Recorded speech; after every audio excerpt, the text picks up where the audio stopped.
bakunzi b'Imana mukurikirana ibiganiro vy'isamirizo umuvyi wacu Bikira Mariya, abari hafi n'abari kure kuri bwa buhinga bwa none internet, nimuhorane amahoro y'umukama. Ni kakaryo keza dushikiriye aho dusoma tukazirikana ijambo ry'Imana Ecclesia idutegekaniriza mu ndwi hagati. Uyu munsi dukoresha ibisomwa byo kwa kabiri Dominika ya gatanu mu gihe c'ikarema, muri kumwe na Patiri Jean-Eudes Ngendakumana. Nkuko twama tubigenza rero, mu nkundire mbanze ndabarangire aho dusanga ivyo bisomwa imbere yo kubisoma no kubizirikana. Igisomwa ca mbere tugisanga mu gitabo c'amabwirizwa nombre igiharuro ikigabane ca 21 kuva ku karongo ka 4 gushika ku karongo k'9. Turasoma tuzirikane izaburi 101 canke 102 bivanye n'igitabo umuntu yakoresheje, aho dusanga icitabirizo kivuga kiti Mukama umvira igisabisho canje.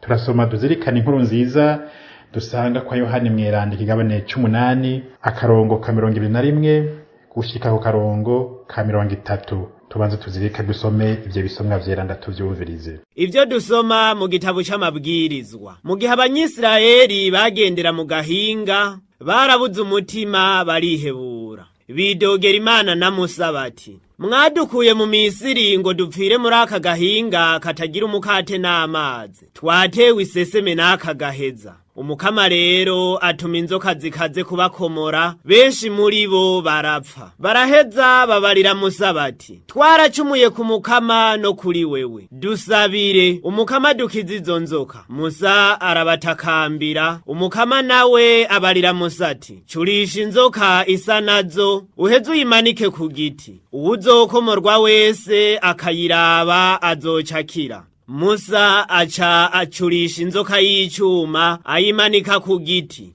umaze gukomorwa ayiravye yacakira. Iryo ni ijambo ry'Imana.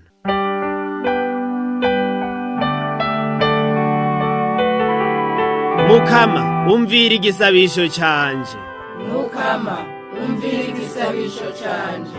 Mukama umvira igisabisho canje, esakamo kanje ko gushikira, ntumpishe inyonga zawe. Umunsi amaganya yanyuzuye, urunama unyumvire, umunsi nakwakuye unyishure.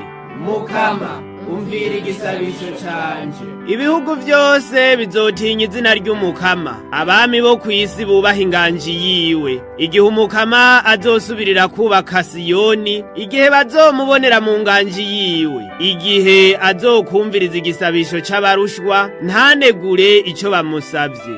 Mukama umvira igisabisho canje. Bazohava bandikire batyo ugwaruka rw'imyaka izoza, kandi igihugu gishasha kinina hazimana kiti, Umukama yarakebutse arunama arabisi, ari mwijuru no mu gisagara ciwe, ngo abashe gutega amatwi amaganya y'imbohe, kandi arokore abagana urupfu.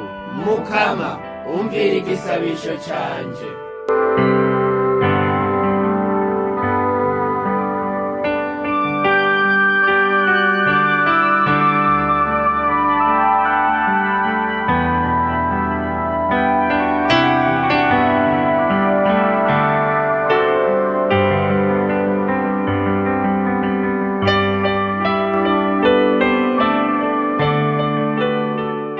Ijambo ryawe n'ukuri Mukama, itegeko ryawe naryo n'ubukiriro.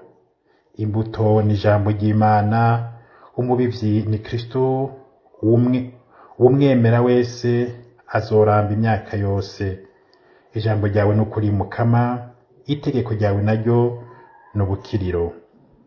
Inkuru za Yesu Kristo nkuko twishikirizwa na Yohani Mweranda. Muri rya minsi Yesu yabariye abafarizayo ati, ndagiye kandi muzondondera, vyongeye mupfane igicumuro canyu, kandi aho ngiye ntimuzoshobora kuhashika.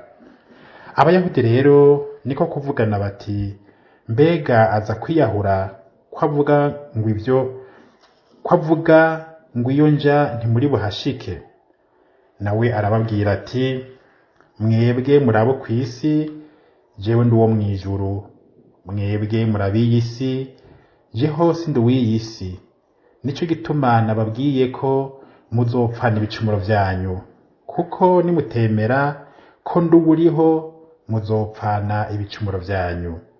baramubwira rero bati urinde.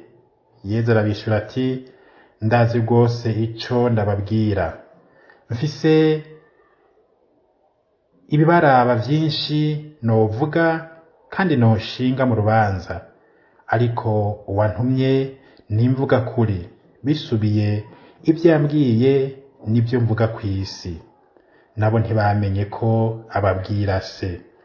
Yezu ababwira rero ati nimwamara kumanika umwana w'umuntu niho muzoheza mukamenya ko nduwuriho, mukamenya kandi ko ataco nkora ku bwanje. Uko data yanyigishije niko mbivuga, kandi wantumye turi kumwe, ntiyandetse ndi jenyene, kuko jewe nama nkora ibimunezereza.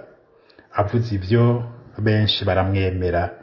Dushimagize inkuru nziza ya Yezu Kristo.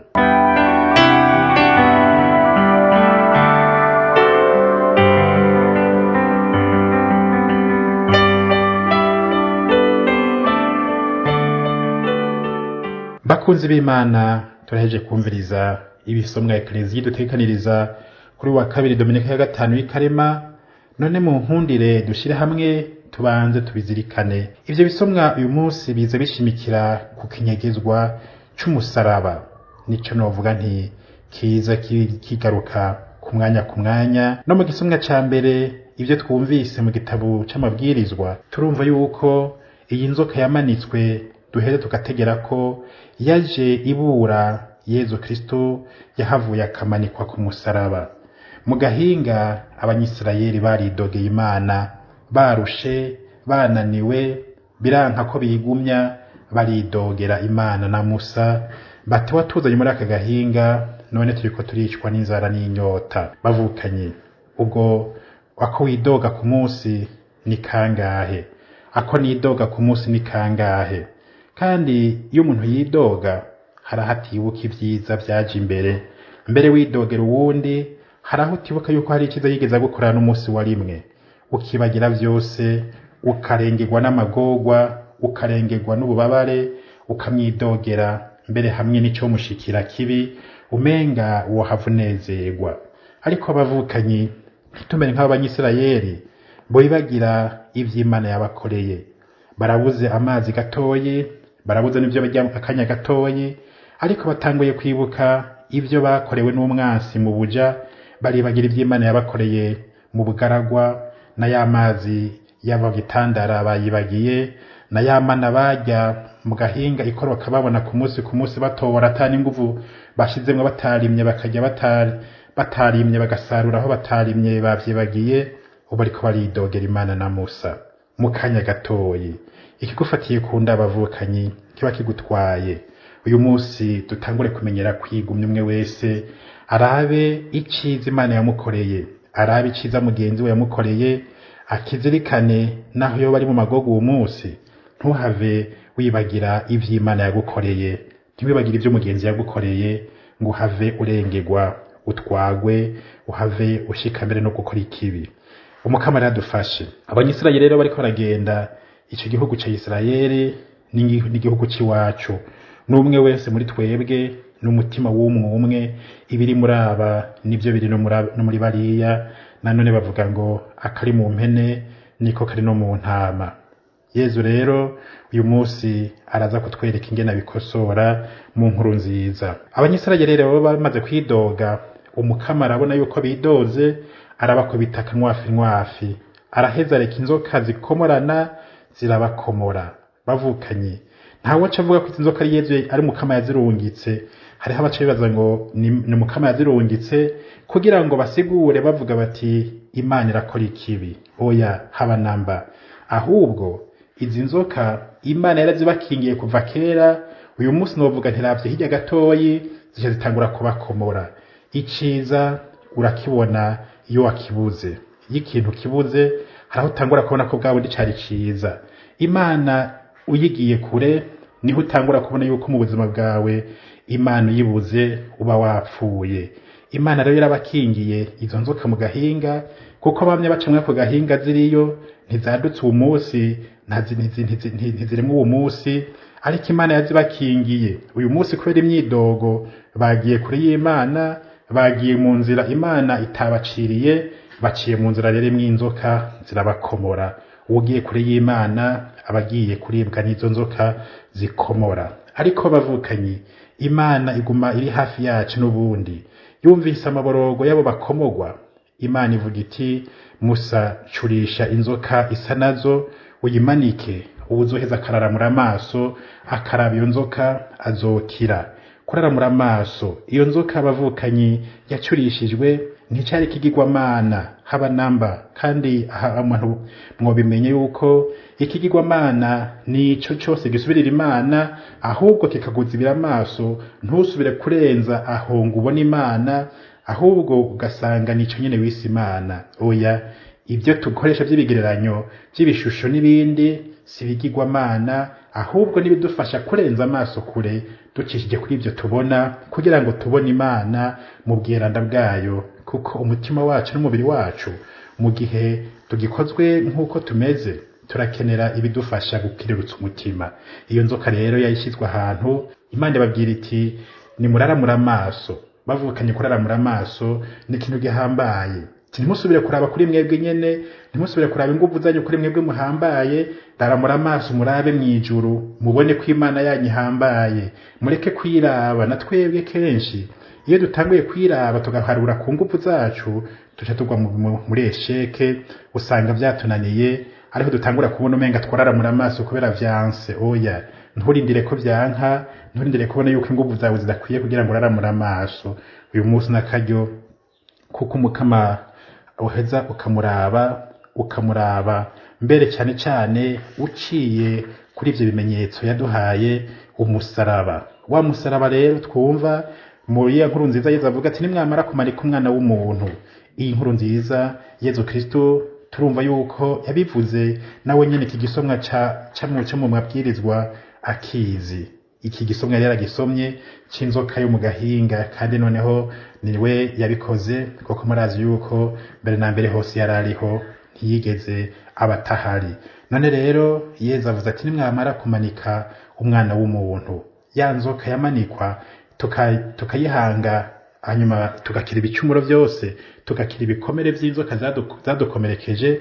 Uyu munsi duhanga Yesu Kristo ku musaraba, tugakira bya bikomere by'igicumuro cadukomoye. Ya nzoka yadukomoye ni cya gicumuro. None rero bavukanye, iyo musaraba umunsi duhanga wabambwe kwa Yesu Kristo uduha ubuzima, udukiza ibikomere, udukiza ibicumuro, ukaduha ubuzima twari twarakomowe n'igicumuro. Kuwa gatanu mweranda turazirikana ku buryo budasanzwe ikinyegezwa cy'umusaraba, kandi uwo musaraba mu buzima bwacu murabizi, n'ubu aho uri kuragendagendera nk'awa musaraba wahezagirwa n'abungeri bacu, eka n'iyindi misaraba ikoreshwa mu maparuwasi amwe canke mu mibano, umusaraba urakiza. Uwuravye n'ukwemera ukawuhanga, uraheza ugakira ibikomere by'umutima mbere n'ibikomere by'umubiri, ubuzima bukagaruka.